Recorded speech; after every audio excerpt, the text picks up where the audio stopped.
Hello, welcome back to the channel. Thank you for joining me in another of my wonderful interviews. There's a big sense of urgency in today's show because on Monday, coming on the 18th of December, there is a very important debate being held. As you know, those rather strange one world government style people at the World Health Organization want to make very important amendments which will affect our sovereignty on the international health regulations from 2005. These are not going to be to our benefit. We know that this is happening, and so I decided to talk to Dr. Tess Lawrie, who has some very important updates on this situation. Tess, lovely to have you back on the channel. Thank you for joining me. It's good news and bad news. Bad news that they want to do what they want to do, but good news that we've got a debate in Parliament happening on Monday. Yes. Richard, firstly, I just want to say thanks so much for fitting us in this weekend because I know you've been unwell and also traumatized by the Bath Council traffic department. I do. So, I certainly don't hold you or the Better Way conference, which is what I what a was on relief. my way to it. But we all get into this, and it's highlighted a lot of things for me and others anyway. So it's actually been of benefit. So this is far, far more important than a little bit of ULEZ stuff. Just remind us what's going on. Yes. Well, the World Health Organization is controlled by various supranational entities, and they have a couple of documents on the go. The World Health Organization Pandemic Treaty is a new document that has been very much, most people are aware of that now. You know that Mm. there's this new pandemic treaty that seeks to invest a lot of power in the WHO, sort of in the next pandemic, Yes. But unbeknownst to most people, there's another document which is actually already in existence called the International Health Regulations of 2005. Now, this document has undergone major proposed amendments, and our government has contributed to those amendments. So there's a number of country governments that have contributed suggestions, proposals for amendments, and the amendments are now very, very numerous, and the document has changed, from its original nature. It's intended to become uh, much more legally, well, it is a legally binding document, but it's intended to really expand the powers of the World Health Organization in the event of future fakes, which stands for public health emergencies of international concern. So not just pandemics, but other things. And this document is due to be a table. These amendments are due to be voted on in May next year at the World Health Assembly meeting. And so we actually put in a petition for a parliamentary debate um, in was it May? Sorry, it was May. Within three Some months, we time ago. had within 3 months we had enough. We had over 100,000 signatures. So people are very concerned. People who know are very concerned about these negotiations taking place that expand the power of the World Health Organization over global health policy in the event of any emergency of any kind that they get to declare. And we waited 3 months for this debate to happen, and so most people have been sort of taken off guard in a way because suddenly it was announced 3 weeks ago, and to be held tomorrow. And so we really grateful for this opportunity to share some information about it and raise awareness about this parliamentary debate, which many feel is probably not going to be very well attended, not least because it's the day before Parliament closes.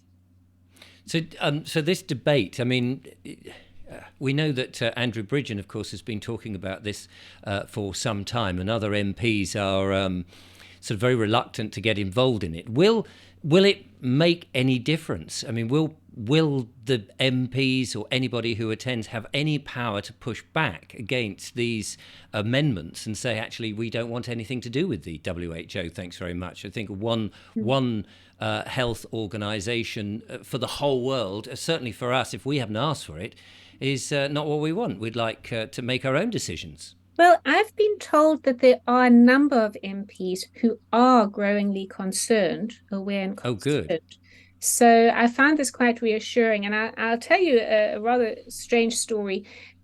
Since we were alerted to the fact that the debate would be held tomorrow, I mean, Monday. On Monday, yeah. Yes, I obviously offered to brief the MP who would be opening the debate, because the curious thing with these debates is that the MPs don't necessarily, they're not experts on the subject matter, and they don't No. have experts speaking on the subject matter. So it's quite strange to have a debate where there are no experts involved in, you'd think you'd have. Oh, right. Um, So hang on. So you're saying that that there are experts who know exactly what's going on, but they're not allowed to speak. No. So only the MPs can have the debate, and yet, as we Yes, know, MPs. so I have an invitation to sit in the public gallery, but I'm not allowed to speak as such. That's ridiculous. So I offered to brief the MP about the main issues, and I did so on Wednesday, this past Wednesday, and the MP opening the debate was Scott Benton, who was the MP for Blackpool. And I was actually really pleased, because he listened very carefully. He seemed to care about the issues. He said there were a number of MPs who he knew were concerned about the issues with the WHO and this monopoly power grab. And I gave him a lot of material, so that he could go through and really get appraised of the fully of the situation before Monday. And Right. then on Thursday, I received an email to say that he wouldn't be opening the debate after all, and another MP by the name of Cat Smith would be opening the debate. Oh, And I said, well, that's a bit concerning, because I've briefed Scott Benton, yes. and I was assured that she'd received all the material. But there's only so much you get from the material. You actually need that, that communication. And so I offered to brief her, and I'm going to do so on Monday, just before the debate. So, but hopefully she has all the material and also the notes that Scott Benton gave her. But curiously, so I didn't know why. And then later on in the day, I saw that Scott Benton had been in the news, and had been suspended from the Conservative Party. So, who knows what's really going on? And I All right. hope that So Katson yes. makes it to the debate on Monday.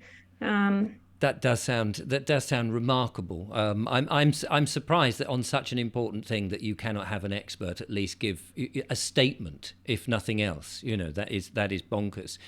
So it's very important that this takes place, but also getting as many people into the public gallery, presumably. I think the public gallery only has space for 20. So it's more about, I think it would be, we're asking people to join us in Parliament Square before the debate. The debate's at 4:30 on Monday, and we're inviting people to join us there. We can have a chat, answer any questions. There'll be others from the team, the World Council for Health team there. And we'd be very keen to meet people and share some information. Actually, we appreciate the solidarity as well. Yeah, no, absolutely. Now, you sent me a little video here where you've been trying to sort of get awareness out, because it's suddenly you haven't had a lot of time to do this. Let's just have a quick look at that now. We are warriors on the lines. We stand for truth. We always have. We'll always do what's right. We are warriors. We will fight. We'll fight for truth. We always have. We'll always do what's right.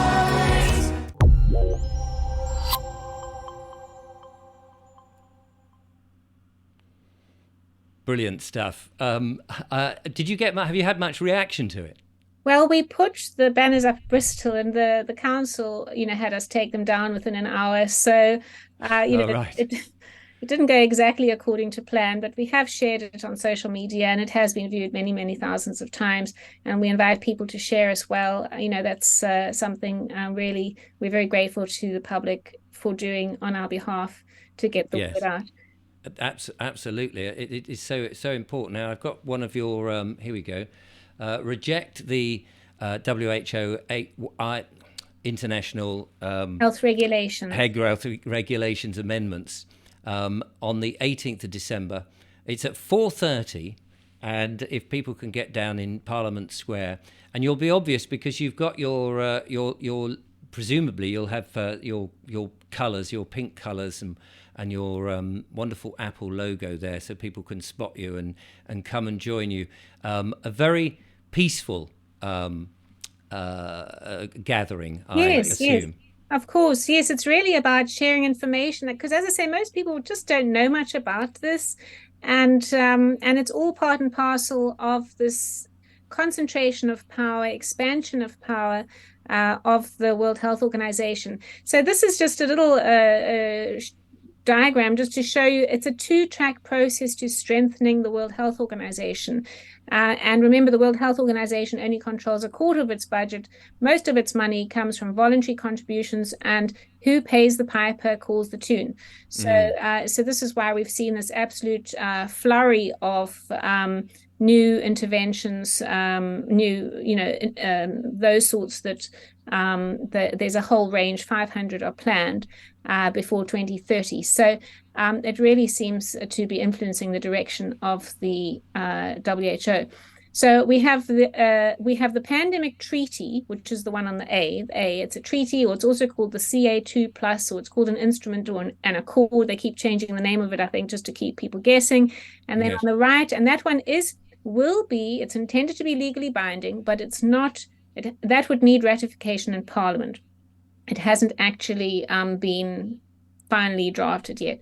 Whereas the 2005 amendments to the international health regulations, the 2005 international health regulations are an existing document that it is a legally binding document, but it allows the WHO to make some recommendations, but they're non-binding. They're not legally binding. It just puts the WHO as, able to make some suggestions in the event of health emergencies. But with the changes to the 2005 international health regulations, plus the WHO treaty, it creates a new supranational body that gives the WHO legally binding global authority over fakes, not just pandemics, and fakes are public health emergencies of international concern. And it's climate agenda, it's everything. So, it could be whatever is considered an actual potential emergency falls under which they decide. They decide, yes. So it creates a self-perpetuating emergency industry, because if you get to declare the emergency and you get to issue the contracts, you get to tell people to lock down, you tell countries they have to produce certain interventions. And I'm sure you know that there are lots of these factories going up in all countries now developing this mRNA technology, which is not a evidenced technology. So it creates a completely it creates a corrupted system. Yes, absolutely. Yeah. And of course the World Council for Health is the complete antidote. Yes. To this, what you guys do. Somebody sent me a lovely little quote, a thing that they and it was the World Council for Health is like a diamond all over the world and formed under pressure. Yes, absolutely. Yes. Which was really, really sweet. But yeah, we are a people's organization, and if you want to go and look on Wikipedia, you'll hear we're a pseudo-medical, anti-vax, whatever they can sling at us. But we are far from that. We are a people's health advocacy initiative. And, we are for a healthy, free and sovereign world where everyone has what we need to generate, sustain and protect our own health and that of our loved ones, our communities and our environments. We are not a medical organization, and we're not an anti-vax organization. We are for choice. We are for informed consent, and we are for getting healthy, taking responsibility and control of our health, really. And this is just to show you that we had 116,000 signatures on that petition. We had reached 100,000 well before before, well within 3 or 4 months. So it's really a well-supported petition.